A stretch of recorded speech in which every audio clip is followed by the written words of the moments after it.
Welcome to Chang Media Sports, and we are talking NBA Western Conference Finals.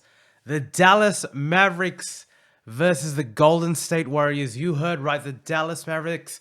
How did we get here?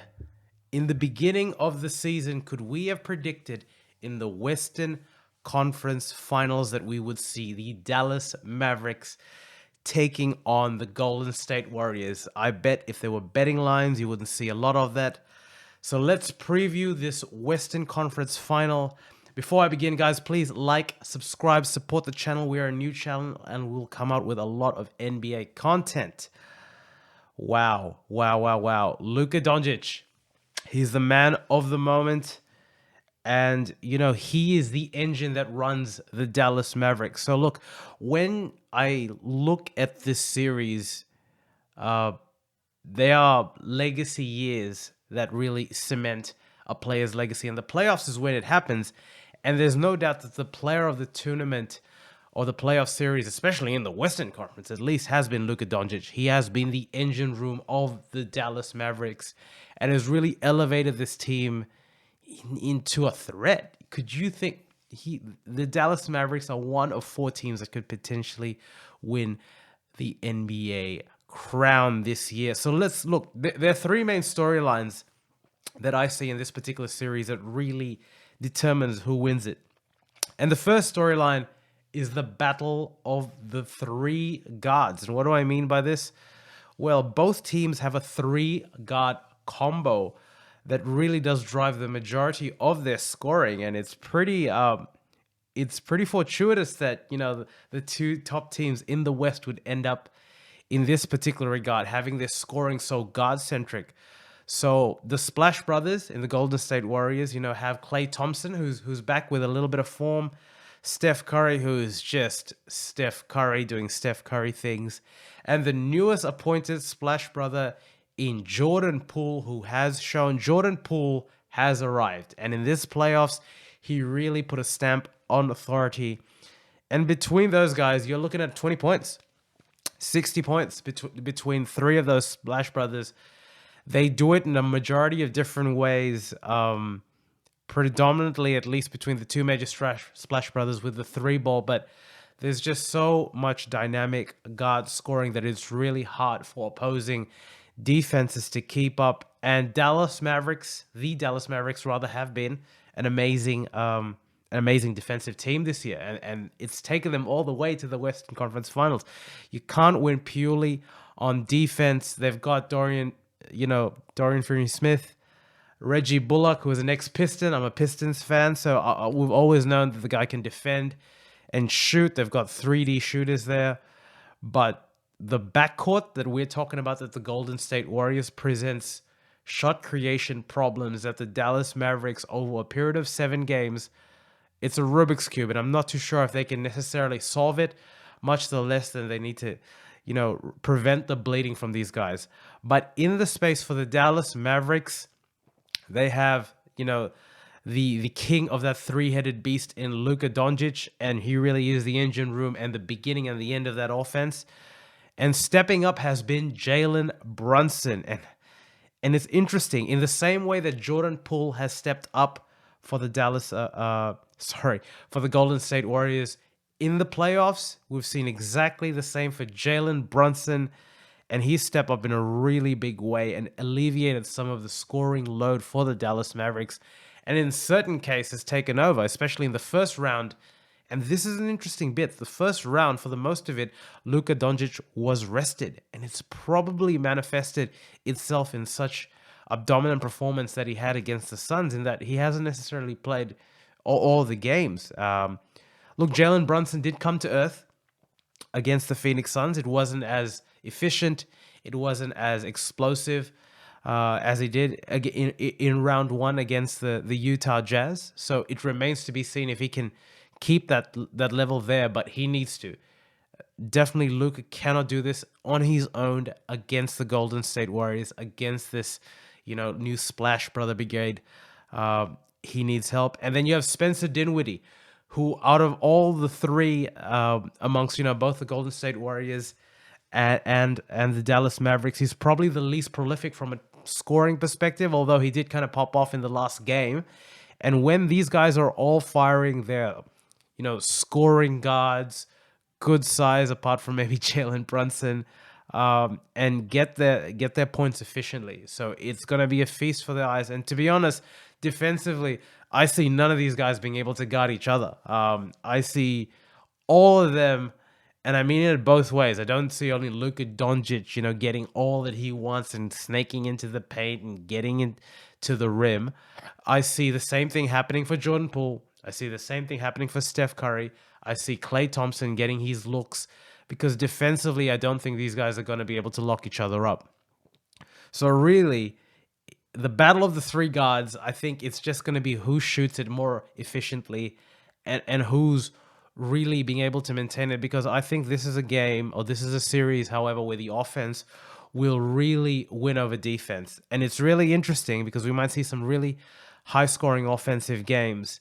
But for example, yeah, the way that each of the guards do it is really different. Steph Curry, Klay Thompson can shoot it aggressively from three, whereas the Dallas Maverick guards are really going to get into the paint and try to make things happen. And I think here is the difference, and here is where we see, to me, the second biggest element or narrative or talking point for this series is the supporting cast. And I think here is where the Dallas Mavericks really win. At least coming in, because it is. I take that back, actually. I take that back because you have Andrew Wiggins, you've got Draymond Green, you've got Dorian Finney-Smith, you've got Reggie Bullock. It's pretty tight. It's pretty tight. But I think whichever supporting cast is able to complement, and I think defensively is where we're going to see it. Can the Dallas Maverick create schemes to prevent the Golden State Warriors from getting their open looks? Can the Golden State Warriors prevent the dribble penetration that you're inevitably going to see from Luka Dondic?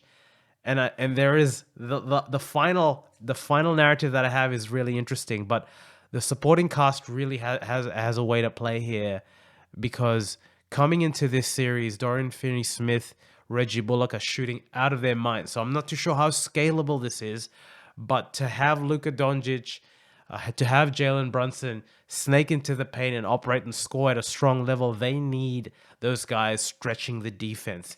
They need to take Draymond out of the paint. They need that dribble penetration to be supported by long-range shooting, because the Golden State Warriors are not going to lack in there. Over a period of 7 games, you are going to have a combination of Stephan Curry and or Klay Thompson pop off at least 40 or late 30% from three. There's just too much consistency within their shooting there for that not to happen. So that to me is important. And the third and last really important point in this series to me is an individual battle between Luka Dondic and Draymond Green. Yeah, you heard me right. Not Stephan Curry and Luka Dondic. Luka Dondic and Draymond Green. So I think I've already alluded to, talking to the scoring prowess of Luka against, lockdown defenders, and I'm taking the piss really here, in Stephan Curry and Jordan Poole. Luka's gonna get into the paint. He's not gonna get stopped there, right? He's definitely not gonna get stopped there. And I don't think Gary Payton Jr. is playing in this series. So absent a really strong defender there, Luka is going to meet Draymond in the paint. And Draymond is the best defensive big in the NBA, especially against bigs. So to me, the defensive scheme that they set against Luka Dondic, be it funneling him towards Draymond if they've conceded that he's going to get into their shots, because once Luka Dondic gets into the paint, he has so many ways of scoring and moves, and how you're going to negate that. Is Draymond Green going to get into foul trouble? Because in addition to being the defensive linchpin of that team, Draymond Green actually coordinates a lot of their fast break attack as well. And if he gets into early foul trouble because Luka is attacking him, because Jalen's attacking him, it could spell trouble really quickly for the Golden State Warriors. So I think the battle between Luka Dondic and Draymond Green is going to be so interesting, so pivotal. How does Draymond defend him? What schemes do they work out? And if Luka is having an off night there, can Jalen pick up the slack? And they play a relatively similar way. It's dribble penetration. They're gonna try and get into the paint. They're gonna try and use their strength to get it. You got a bigger body in Luka doing his thing down low, and you've got a smaller body in Jalen, a little bit more finessey, but still using his strength there. Can both teams, create enough pressure and create enough distance within their runs to pull through and win the series? So who do I have winning it? This is a tough one. It's a really, really, really tough one, to be honest. I see this series being a series of runs. And I think no one team from a defensive proposition will be able to shut down indefinitely the main scorers. However, there will be nights over a course of a 7-game series that Luka's going to have an off night.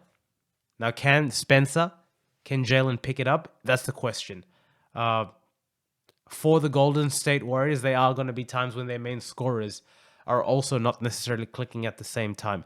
Can they have overlapping there so that one of the Splash Brothers is popping? And I think when all is said and done, over a period of 7 games, the Golden State Warriors will take this. And I think it'll be 7 games. And purely this, to me, is a toss of the coin. I think the Dallas Mavericks are missing one more piece. I think it's a defensive big. I think it's a la DeAndre Ayton, a la Rudy Gobert, actually, just to keep them there, because right now their offense is so Luka-centric that it's prone to, if Luka is not having a good night, and for Luka to have a good night, he needs to dominate the ball. That is the nature of the Dallas Mavericks offense. And I think over a period of 7 games, if you can develop the right defensive schemes, if you can rough the guy up, if you can get him, chasing Steph, chasing Clay off the line, off the 3-point line, you can get him moving enough to tire him out. Draymond being a little bit physical, he can be prone to lapses. He's only human. He had a supernatural series against the Suns. Can he do it in 7 games against the Warriors? I think statistically not. I think over a period of time, the Warriors have too many weapons and they've got championship level experience.